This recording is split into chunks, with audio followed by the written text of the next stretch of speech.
Alberto Arenos became Father Alberto Arenos 50 years ago, but he was formed for the priesthood under very difficult situations. He entered the seminary under the seminary program of Trent. He was formed in the seminary in the spirit of the pre-Vatican Council II. And then he received ordination when the decrees of the Second Vatican Council were being implemented in the Church. Those were years of turmoil. In fact, Church historians say there were many departures in the priesthood than ordinations in those years. That was the period in which Father Bert was ordained. He had many brothers in the seminary who got carried away by confusion, by doubt, by crisis, by an understanding of not being needed anymore, by the feeling of not being useful anymore, by the feeling of no longer being an alter Christus. And then they left. And like the Lord asking Peter, the Lord asked him, "Are you going to leave me also?" And the young Bertareno said, "To whom shall we go? I have nowhere to go. I have nowhere to go but you." So now, 50 years later, the question is still to be asked.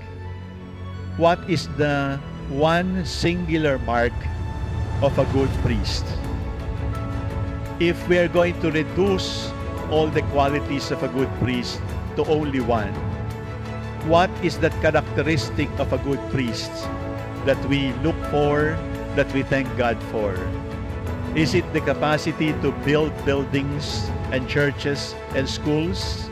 Is it the capacity to build hospitals or orphanages?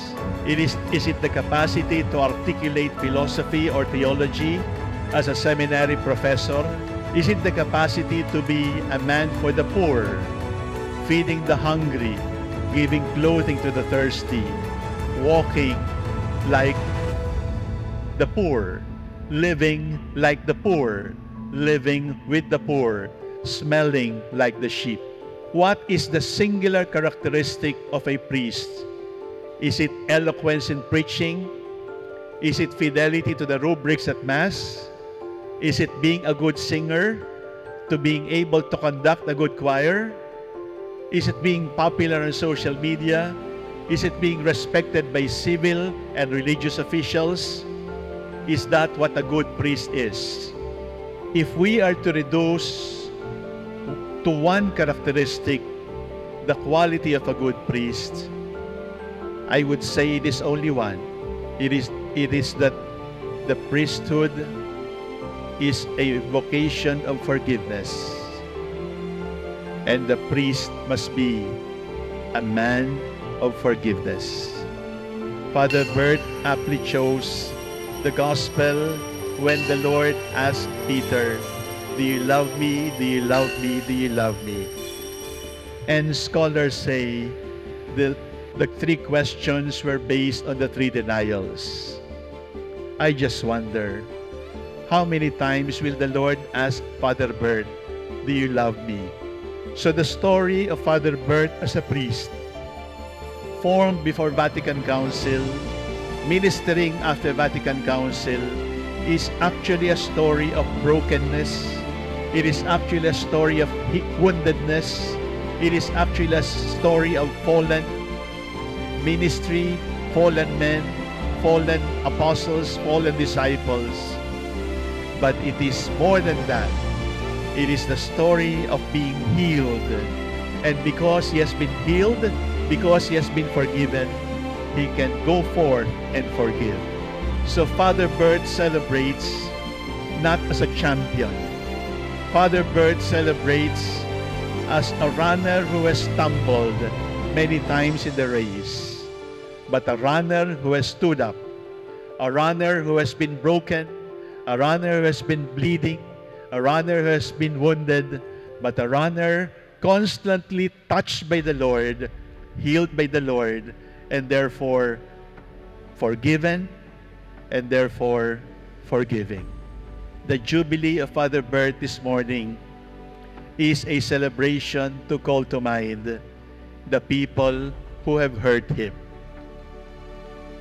Now you know why you were invited. We have all hurt him. We have all wounded him. And today, Father Bert the Jubilarian also says to all of us, we are all forgiven.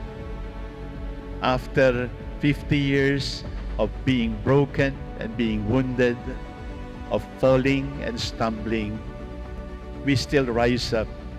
And this time we say to the Lord, Lord, I have nowhere to go but you. You have the words of everlasting life. Thank you, Father Bert, for standing up with us, for giving us hope, for giving us forgiveness, for breathing on us the breath of mercy, the breath of the Spirit, the breath of peace. We thank the Lord for your priesthood of forgiveness, and we thank the Lord for the years of forgiveness that you have shared with us. And may God continue to be glorified in your life.